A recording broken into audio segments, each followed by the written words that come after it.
안녕하십니까, 버부님들. 오늘도 무거운 마음으로 하루를 시작하신 분들이 계실 것입니다. 아침에 눈을 뜨는 순간부터 가슴 한편이 답답하고 무엇인가 불안한 마음이 드시는 경험, 그런 경험 있지 않으십니까? 직장에서의 스트레스, 가족 간의 갈등, 건강에 대한 걱정, 미래에 대한 불안감이 마치 먹구름처럼 마음을 덮고 있는 것 같은 날들 말입니다. 특히나 요즘 같은 시대에는 더욱 그런 것 같습니다. 하루가 다르게 변하는 세상 속에서 물가는 오르고 일자리는 불안하고 사회는 점점 더 복잡해지고 있습니다.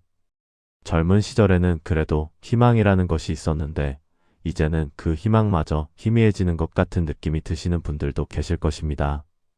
밤에 잠자리에 누워서도 마음이 편치 않아 뒤척이며 잠들지 못하는 날들이 많아지셨을 것입니다. 그런 힘든 마음을 달래기 위해 이곳저곳을 찾아다니고 여러 방법을 시도해 보시지만 근본적인 해결책을 찾지 못해 더욱 지치셨을 수도 있습니다. 하지만 불자님들, 오늘 여러분께 희망적인 소식을 전해드리고 싶습니다. 2500년 전 부처님께서는 이미 우리의 이런 고통스러운 마음에 대해 깊이 통찰하시고 그 해결책을 명확히 제시해 주셨습니다. 부처님의 지혜는 시간이 흘러도 변하지 않습니다. 오히려 현대를 살아가는 우리에게 더욱 절실하고 필요한 가르침이 되었습니다. 오늘 제가 여러분께 전해드릴 부처님의 4가지 가르침은 단순한 위로가 아닙니다. 실제로 우리의 마음을 근본적으로 변화시키고 진정한 평안을 찾을 수 있는 구체적인 방법들입니다. 첫 번째는 마음의 본질을 이해하는 것입니다. 우리가 겪는 고통의 대부분은 마음의 본질을 제대로 알지 못하기 때문에 생겨납니다. 두 번째는 집착을 내려놓는 지혜입니다. 우리를 괴롭히는 것은 사실 외부의 상황이 아니라 그것에 대한 우리의 집착입니다. 세 번째는 자비심을 기르는 것입니다. 자신과 타인에 대한 자비심은 마음의 상처를 치유하는 가장 강력한 약입니다. 네 번째는 현재 순간에 머무르는 것입니다. 과거의 후회와 미래의 걱정에서 벗어나 지금 이 순간의 소중함을 깨닫는 것입니다. 이 4가지 가르침을 통해 여러분의 무거운 마음이 조금씩 가벼워지기를 간절히 바랍니다. 그럼 지금부터 함께 부처님의 지혜로운 가르침 속으로 들어가 보겠습니다. 첫 번째로 마음의 본질에 대해 말씀드리겠습니다. 우리가 일상에서 경험하는 괴로움의 대부분은 마음의 본질을 제대로 이해하지 못하기 때문에 생겨납니다. 화가 날 때, 슬플 때, 불안할 때 우리는 그 감정이 마치 영원할 것처럼 여기며 그 속에 빠져들곤 합니다. 하지만 금강경에서 부처님께서는 이렇게 말씀하셨습니다. 모든 유의법은 꿈과 같고 환상과 같고 물거품과 같고 그림자와 같고 이슬과 같고 번개와 같으니 마땅히 이와 같이 관찰해야 하느니라. 이 말씀의 의미는 우리가 경험하는 모든 현상, 모든 감정, 모든 생각이 고정되어 있지 않고 끊임없이 변화한다는 것입니다. 아침에 일어났을 때 느꼈던 우울한 기분이 점심때가 되면 조금 나아지고 저녁이 되면 또 다른 감정으로 바뀌는 것을 경험해 보신 적이 있으시죠? 이것이 바로 마음의 본질입니다.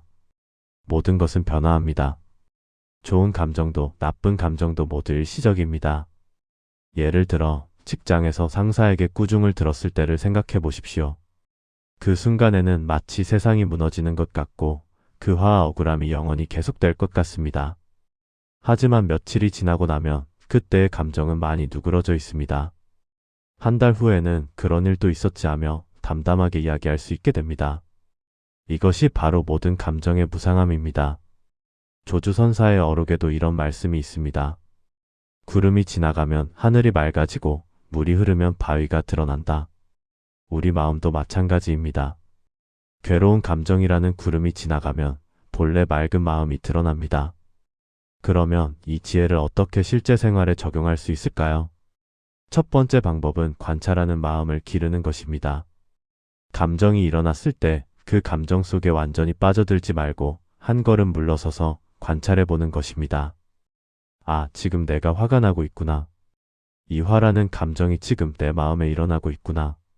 이렇게 관찰하는 순간 우리는 그 감정과 동일시되지 않고 한 걸음 떨어져서 바라볼 수 있게 됩니다. 두 번째 방법은 호흡 명상입니다. 감정이 격해질 때 깊게 숨을 들이마시고 천천히 내쉬면서 들숨에는 평안이 들어오고 날숨에는 괴로움이 나간다고 마음속으로 말해 보십시오. 호흡은 현재 순간과 우리를 연결해주는 다리 역할을 합니다. 세 번째 방법은 무상 관찰법입니다. 괴로운 상황에 처했을 때 이것도 지나갈 것이다 라고 마음속으로 되뇌어 보십시오. 실제로 옛날 어떤 왕이 반지에 이것도 지나갈 것이다 라는 글을 새겨놓고 기쁠 때나 슬플 때나 그 글을 보며 마음의 평정을 유지했다는 이야기도 있습니다. 네 번째 방법은 일기쓰기입니다. 매일 저녁 하루 동안 경험했던 감정들을 솔직하게 적어 보십시오. 오늘 오전에는 불안했고, 점심 후에는 조금 나아졌고, 저녁에는 평온했다 이런 식으로 기록하다 보면 감정의 변화 패턴을 객관적으로 볼 수 있게 됩니다. 이렇게 꾸준히 연습하면 점차 감정의 파도에 휩쓸리지 않고 그것을 지혜롭게 관찰할 수 있는 능력이 생깁니다. 마음의 본질을 이해한다는 것은 우리 자신의 내면, 세계에 대한 깊은 통찰을 갖는 것입니다. 이것이 바로 부처님께서 가르쳐 주신 첫 번째 지혜입니다.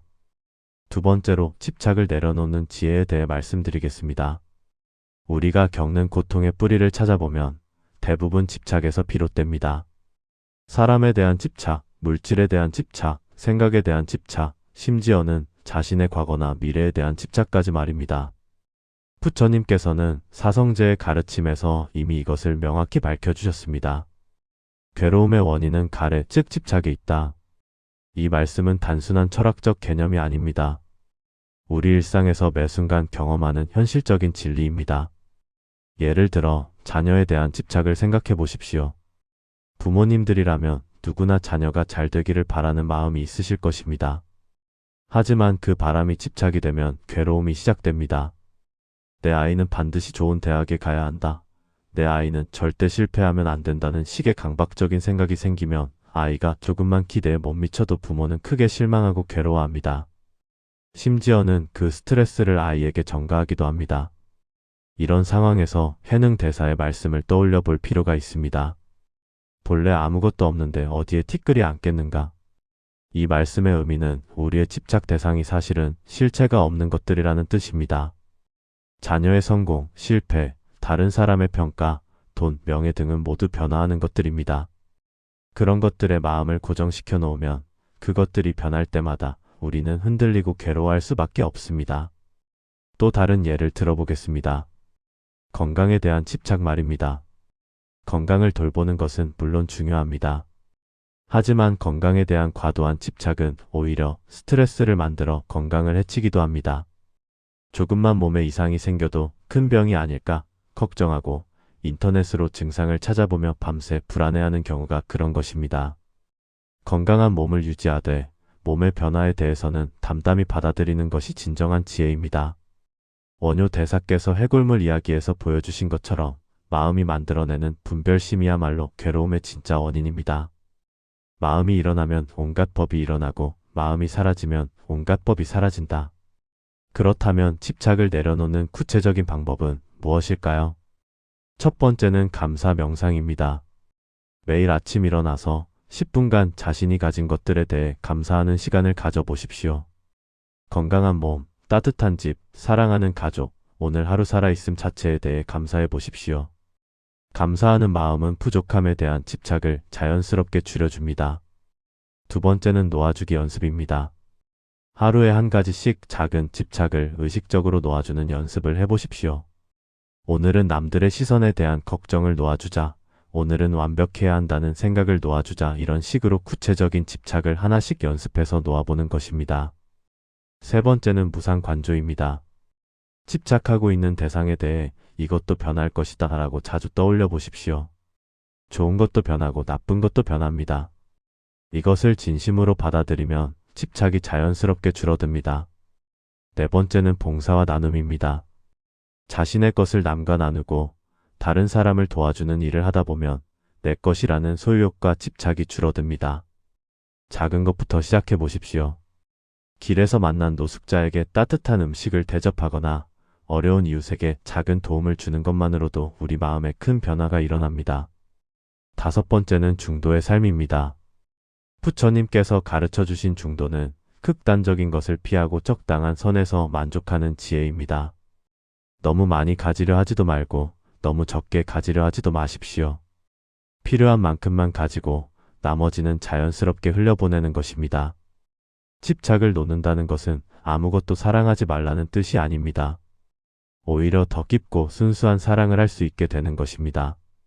집착이 없는 사랑은 상대방을 자신의 소유물로 여기지 않고 상대방의 행복을 진심으로 바라는 사랑입니다. 이것이 바로 부처님께서 가르쳐 주신 두 번째 지혜입니다.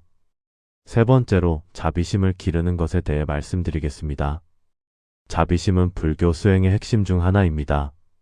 하지만 많은 분들이 자비심을 단순히 착하게 사는 것, 남에게 해를 끼치지 않는 것 정도로만 이해하고 계십니다. 진정한 자비심은 그보다 훨씬 깊고 강력한 치유의 힘을 가지고 있습니다. 법화경에서 관세음보살의 자비심에 대해 이런 말씀이 있습니다. 중생의 고통 소리를 들으면 즉시 그 고통에서 해탈할 수 있게 해주신다. 이 말씀에서 중요한 것은 고통 소리를 듣는다는 표현입니다. 진정한 자비심은 단순히 동정하는 것이 아니라 상대방의 고통을 진심으로 이해하고 공감하는 것에서 시작됩니다. 그런데 여기서 놓치기 쉬운 중요한 점이 있습니다. 자비심은 다른 사람에게만 베푸는 것이 아니라 무엇보다도 자신에게 먼저 베풀어야 한다는 것입니다. 많은 분들이 자신에게는 가혹하면서 남에게만 친절하려고 합니다. 하지만 자신을 사랑하지 못하는 사람이 어떻게 진정으로 남을 사랑할 수 있겠습니까? 자신에 대한 자비심이란 무엇일까요? 먼저 자신의 실수와 약점을 용서하는 것입니다. 완벽하지 못한 자신을 받아들이고 넘어졌을 때 스스로를 원망하기보다는 다시 일어설 수 있도록 격려해 주는 것입니다. 예를 들어 다이어트에 실패했을 때 나는 의지가 약한 사람이야 라고 자신을 비난하는 대신 인간이니까 때로는 유혹에 넘어질 수도 있지. 내일부터 다시 시작하면 되라고 자신을 다독여 주는 것입니다. 달라이 라마께서 하신 말씀 중에 이런 것이 있습니다. 자비심의 시작은 자신을 친구로 대하는 것이다. 만약 친한 친구가 실수했을 때 우리가 어떻게 대할지 생각해 보십시오. 따뜻하게 위로해주고 격려해 줄 것입니다. 자신에게도 그런 친구 같은 마음으로 대해 보십시오. 그 다음은 타인에 대한 자비심입니다. 다른 사람이 나에게 상처를 주거나 화나게 할 때 그 사람도 나처럼 괴로움을 겪고 있는 존재라고 생각해 보는 것입니다. 화를 내는 사람은 대개 마음이 아픈 사람입니다. 행복한 사람은 남에게 함부로 화내지 않습니다. 틱나탄 스님께서 이런 말씀을 하셨습니다. 화난 사람을 보면 그 사람이 고통받고 있다는 것을 이해하라. 그러면 자비심이 일어날 것이다. 실제 생활에서 이것을 어떻게 실천할 수 있을까요? 첫 번째는 자비심 명상입니다. 매일 10분씩 시간을 내서 자비심 명상을 해보십시오. 먼저 자신에게 내가 행복하기를, 내가 평안하기를, 내가 건강하기를 이라고 마음속으로 빌어보십시오. 그 다음에는 사랑하는 가족에게, 그 다음에는 친구들에게, 그 다음에는 잘 모르는 사람들에게, 마지막에는 심지어 나를 힘들게 하는 사람에게까지 같은 마음으로 빌어보십시오. 두 번째는 용서하기 연습입니다. 과거에 나에게 상처를 준 사람들을 하나씩 떠올리며 용서해 보십시오. 그 사람도 완벽하지 않은 인간이었고 나름대로의 이유와 사정이 있었을 것이다. 나는 그 사람을 용서한다라고 마음속으로 말해 보십시오. 용서한다는 것은 그 사람의 잘못을 정당화하는 것이 아닙니다. 나 자신이 그 상처에서 자유로워지기 위해서 하는 것입니다. 세 번째는 작은 친절 실천하기입니다. 하루에 한 번은 작은 친절을 베풀어 보십시오. 버스에서 자리를 양보하거나 힘들어하는 동료에게 따뜻한 말 한마디를 건네거나 청소하시는 분께 고마움을 표현하거나 이런 작은 행동들이 우리 마음의 자비심을 기르는 씨앗이 됩니다. 네 번째는 공감하기 연습입니다. 다른 사람이 화를 내거나 짜증을 낼 때 즉시 반응하지 말고 잠깐 멈춰서 이 사람이 지금 어떤 고통을 겪고 있을까를 생각해 보십시오. 상대방의 입장에서 생각해 보려는 노력 자체가 자비심을 기르는 수행입니다. 다섯 번째는 자비로운 언어 사용하기입니다. 말을 하기 전에 이 말이 상대방에게 도움이 될까? 상처를 주지는 않을까? 를 한 번씩 생각해 보십시오. 필요할 때는 단호하게 말하되 상대방의 인격을 존중하는 방식으로 표현하는 것입니다. 자비심을 기르면 우리 자신의 마음이 가장 먼저 평안해집니다. 원망과 분노에 사로잡혀 있을 때보다 자비로운 마음일 때 우리는 더 행복하고 건강해집니다. 그리고 그런 마음의 평화가 주변 사람들에게도 전해져서 관계가 좋아지고 환경이 개선됩니다. 이것이 바로 부처님께서 가르쳐 주신 세 번째 지혜입니다. 네 번째로 현재 순간에 머무르는 것에 대해 말씀드리겠습니다. 우리가 경험하는 고통의 대부분은 실제로는 현재가 아닌 과거나 미래에서 오는 것들입니다. 과거에 일어난 일을 후회하거나 미래에 일어날지도 모르는 일을 걱정하면서 현재 순간의 소중함을 놓치고 있는 것입니다. 부처님께서는 이것을 매우 명확하게 지적하셨습니다. 중화함경에 이런 말씀이 있습니다. 과거는 이미 지나갔고 미래는 아직 오지 않았다. 현재 순간을 잘 관찰하라. 현재에 머물러 흔들리지 마라. 이 가르침은 단순히 현재에 집중하라는 의미를 넘어서 깊은 지혜를 담고 있습니다. 현재 순간이야말로 우리가 실제로 살아가고 있는 유일한 시간이며 동시에 우리가 변화와 치유를 경험할 수 있는 유일한 시간이기도 합니다. 과거를 아무리 후회해도 과거는 바뀌지 않습니다. 미래를 아무리 걱정해도 걱정이 미래를 더 좋게 만들어주지는 않습니다. 오히려 과거의 후회와 미래의 걱정이 현재의 우리를 괴롭게 만들 뿐입니다. 예를 들어 몇 년 전에 했던 실수 때문에 지금도 자책하고 계신 분들이 있을 것입니다. 그때 다른 선택을 했더라면, 그때 좀 더 신중했더라면 하는 생각에 사로잡혀 있으면서 말입니다. 하지만 그런 후회는 과거를 바꾸지 못할 뿐만 아니라 현재의 소중한 시간과 에너지를 낭비하게 만듭니다. 또한 미래에 대한 불안도 마찬가지입니다. 노후에 돈이 부족하면 어떻게 하지? 건강이 나빠지면 어떻게 하지? 자녀들이 결혼을 못하면 어떻게 하지? 이런 걱정들이 현재의 평안을 빼앗아 갑니다. 물론 미래를 대비하는 것은 필요합니다. 하지만 대비와 걱정은 다른 것입니다. 대비는 현재 할 수 있는 최선의 노력을 하는 것이고, 걱정은 일어나지도 않을 일에 대해 불안해하는 것입니다. 조주선사의 일화 중에 이런 것이 있습니다. 어떤 수행자가 조주선사에게 물었습니다. 스님, 어떻게 하면 번뇌에서 벗어날 수 있습니까? 조주선사가 대답했습니다. 지금 여기 있지 않은가? 이 간단한 대답 속에 깊은 지혜가 들어 있습니다. 번뇌는 대부분 지금 여기에 없는 것들, 즉 과거의 기억이나 미래의 상상에서 나오는 것입니다. 지금 이 순간에 충실하면 그런 번뇌들이 자연스럽게 사라진다는 의미입니다. 그렇다면 현재 순간에 머무르는 구체적인 방법은 무엇일까요? 첫 번째는 호흡 관찰입니다. 호흡은 항상 현재에만 존재합니다. 과거의 호흡도 미래의 호흡도 없습니다.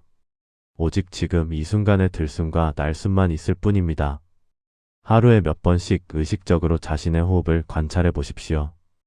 들숨을 느끼고 날숨을 느끼고 숨과 숨 사이의 잠깐의 멈춤도 느껴보십시오.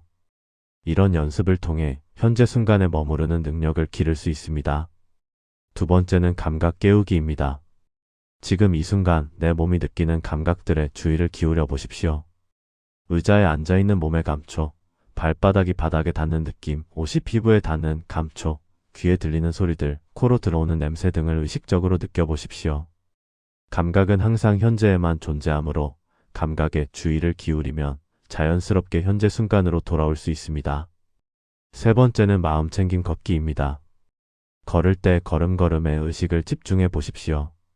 발을 들어 올리는 느낌, 발을 앞으로 내미는 느낌, 발이 바닥에 닿는 느낌을 하나하나 의식적으로 느껴보십시오. 처음에는 천천히 걷다가 점차 자연스러운 속도로 걸으면서도 걸음에 마음을 집중할 수 있게 됩니다. 네 번째는 일상활동에 마음챙김 적용하기입니다. 설거지를 할 때는 설거지에만 집중하고, 밥을 먹을 때는 음식의 맛과 식감에 집중하고, 샤워할 때는 물의 온도와 촉감에 집중해 보십시오. 이렇게 하나하나의 활동에 온전히 집중하는 연습을 통해 현재 순간에 머무르는 능력을 기를 수 있습니다. 다섯 번째는 감사하기 연습입니다. 현재 순간에 감사할 수 있는 것들을 찾아보십시오. 지금 이 순간 건강하게 숨을 쉬고 있다는 것, 따뜻한 집이 있다는 것, 사랑하는 가족이 있다는 것, 이런 현재의 축복들에 감사하는 마음을 갖는 것입니다. 감사하는 마음은 자연스럽게 현재 순간의 소중함을 깨닫게 해줍니다. 여섯 번째는 과거와 미래에 대한 새로운 관점 갖기입니다. 과거는 경험과 지혜를 주는 선생님으로 여기고, 미래는 희망을 주는 가능성으로 여기되, 둘 다 현재 순간을 살아가는 데 방해가 되지 않도록 적절한 거리를 유지하는 것입니다. 현재 순간에 머무르는 것은 단순한 기법이 아니라 삶을 대하는 근본적인 자세입니다. 현재에 충실할 때 우리는 비로소 진정한 평안과 기쁨을 경험할 수 있게 됩니다. 과거의 그림자나 미래의 불안에 사로잡히지 않고 지금 이 순간의 생생함과 아름다움을 온전히 느낄 수 있게 되는 것입니다. 이것이 바로 부처님께서 가르쳐 주신 네 번째 지혜입니다. 이제 오늘 말씀드린 네 가지 부처님의 지혜를 다시 한번 정리해 보겠습니다. 첫째, 마음의 본질을 이해하는 것입니다. 모든 감정과 생각은 변화하는 것이며 영원한 것은 없다는 무상의 진리를 깨닫는 것입니다. 둘째, 집착을 내려놓는 지혜입니다. 우리를 괴롭히는 것은 외부 상황이 아니라 그것에 대한 우리의 집착임을 알고 점차 집착을 줄여나가는 것입니다. 셋째, 자비심을 기르는 것입니다. 자신과 타인에 대한 자비로운 마음을 키워서 마음의 상처를 치유하고 평안을 찾는 것입니다. 넷째, 현재 순간에 머무르는 것입니다. 과거의 후회와 미래의 걱정에서 벗어나 지금 이 순간의 소중함을 깨닫고 충실하게 살아가는 것입니다. 법우님들, 이 네 가지 가르침은 하루아침에 완성되는 것이 아닙니다. 꾸준한 연습과 실천이 필요합니다. 하지만 조금씩이라도 실천해 나가시면 분명히 변화를 경험하실 수 있을 것입니다. 무거웠던 마음이 조금씩 가벼워지고 불안했던 마음이 점차 평안해지는 것을 느끼실 것입니다. 부처님의 지혜는 2500년이 지난 지금도 여전히 우리에게 큰 힘이 됩니다. 그 지혜를 여러분의 일상에 적용하여 더욱 평안하고 행복한 삶을 살아가시기를 간절히 바랍니다. 이 영상이 도움이 되셨다면 좋아요 버튼을 눌러주시고 댓글로 여러분의 소중한 경험이나 궁금한 점을 나눠주세요. 구독과 알림 설정도 해주시면 앞으로도 부처님의 지혜로운 가르침을 계속해서 전해드릴 수 있습니다. 오늘도 부처님의 자비와 지혜가 모든 불자님들과 함께 하시기를 발언하며 모든 중생이 고통에서 벗어나 진정한 평안을 얻으시기를 간절히 기도합니다. 나무 아미타불, 나무 아미타불. 고맙습니다.